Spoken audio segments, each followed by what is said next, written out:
Dad said he couldn't come to my wedding because my stepmom threatened to leave him if he walked me down the aisle since it would steal thunder from my stepsister's wedding that happened 6 months earlier. I'm going to try to explain this without completely losing it, but I make no promises. My parents got divorced when I was 8, and my dad remarried Amy when I was 12. Amy had a daughter, Ezra, who was 10 at the time, and from day one, it was clear that Ezra was Amy's precious little princess, and I was just the kid who came with a package deal.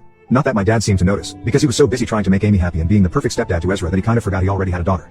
I'm not going to sit here and pretend I was the easiest kid to deal with, because the divorce was hard on me, and I acted out sometimes. But I was 12 years old, and my world had been turned upside down. Suddenly, I had to share my dad with 2 new people who made it very clear that I was the outsider. Amy never said anything directly mean to me, but she had this way of making comments that sounded nice on the surface but were actually cutting.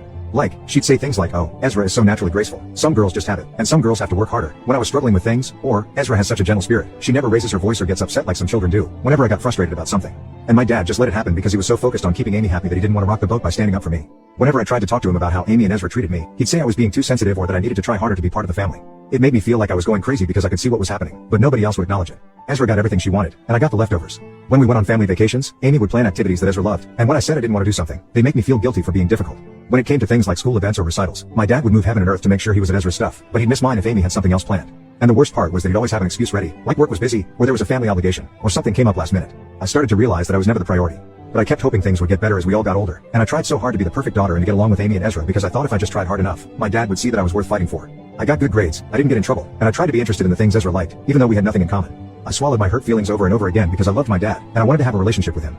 The thing is that Ezra and I were never close, even though everyone pretended we were sisters. As we got older, it became more obvious that we were just 2 people who happened to live in the same house sometimes. She was into all the girly stuff like makeup, shopping, and cheerleading, and I was more of a tomboy who liked sports, being outdoors, and reading. That was fine because not everyone has to be best friends with their step-siblings, but Amy acted like it was somehow my fault that we weren't closer. When Ezra graduated high school, Amy threw her this huge party and invited everyone they knew.